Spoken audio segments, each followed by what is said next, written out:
Hrithik Roshan versus Rajinikanth 2025-এর সব থেকে বড় ক্ল্যাশ হতে যাচ্ছে ওয়ার 2 ভার্সেস কুলি। আমরা জানি ঋত্বিক রোশনের ওয়ার 2 সিনেমাটা 14ই আগস্ট ইন্ডিপেন্ডেন্স ডেতে রিলিজ হতে চলেছে এবং রজনীকান্ত স্যারের কুলি সিনেমাটাও ওয়ার 2-র সাথেই কিন্তু ক্ল্যাশ হতে চলেছে। একই দিনে রিলিজ পাচ্ছে ওয়ার 2 এবং কুলি।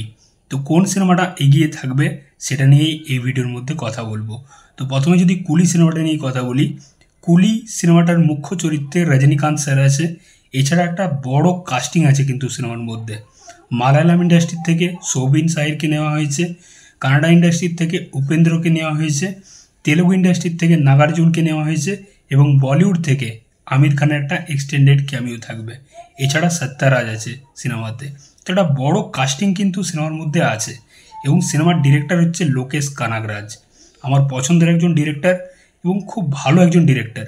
খুব কমই ডিরেক্টর থাকে যাদের নাম দেখেই দর্শক হলে যায়, তার মধ্যে একটা হচ্ছে লোকেশ কানাগরাজ। তার প্রিভিয়াস কাজগুলো হচ্ছে বিক্রম, ক্যাথি, লিও, মানে যেগুলোর অলরেডি বক্স অফিসে superhit all time blockbuster cinema. তো সেই ডিরেক্টরের সিনেমা হচ্ছে কুলি। এবার রজনীকান্তের সিনেমা, বুঝতে পারছো, হাইপ অন্য লেভেলেই চলে যাবে। এবার প্রবলেমটা হচ্ছে যে হিন্দি বেল্টে প্রমোশন। হিন্দি বেল্টে তামিল সিনেমা খুব একটা প্রমোশন কিন্তু করে না বললেই চলে, এবং লোকেশ কানাগরাজ তো একদমই করে না। তার ওই টেলার লঞ্চ একটা ইভেন্ট হয়, ওখানেই শেষ, প্রমোশন একদমই করবে না। এবং বলিউড থেকে যে আমির খান আছে সেটার জন্য যে খুব একটা ইম্প্যাক্ট ফেলবে সিনেমাটা সেটাও না।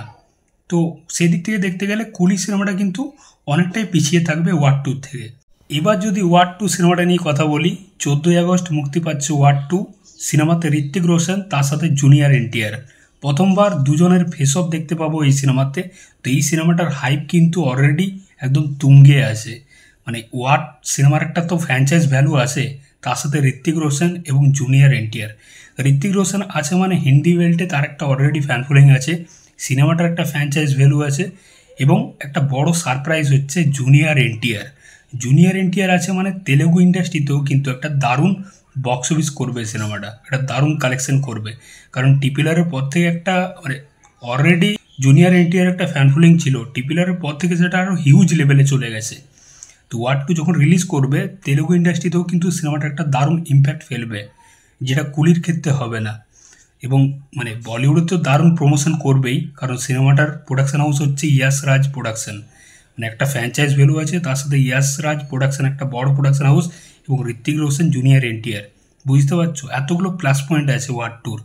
তো সেই দিক থেকে আমার মনে হয় ওয়ার 2 কোথাও গিয়ে এগিয়ে থাকবে কুলি সিনেমাটার থেকে। এবং কুলি সিনেমাটার হিন্দি বেল্টে আর নর্থ ইন্ডিয়াতে কিন্তু প্রমোশন একদমই করবে না, সেটা জানি আমরা। কারণ লোকেশ কানাগরাজ এতটা প্রমোশন কিছু করে না এবং তামিল সিনেমা খুব একটা হিন্দিতে প্রমোশন করেই না। তো সেদিক থেকে ওয়ার 2 কিন্তু এগিয়ে থাকবে বক্স অফিসের দিক থেকে। তো তোমাদের কি মতামত এই বিষয় নিয়ে? কোন সিনেমাটা এগিয়ে থাকবে, ওয়ার 2 নাকি কুলি? অবশ্যই কমেন্ট বক্সে জানিও। চললাম, আবার দেখা হচ্ছে পরের ভিডিওতে। চ্যানেলটাতে নতুন হয়ে থাকলে অবশ্যই সাবস্ক্রাইব করে যাও। চললাম।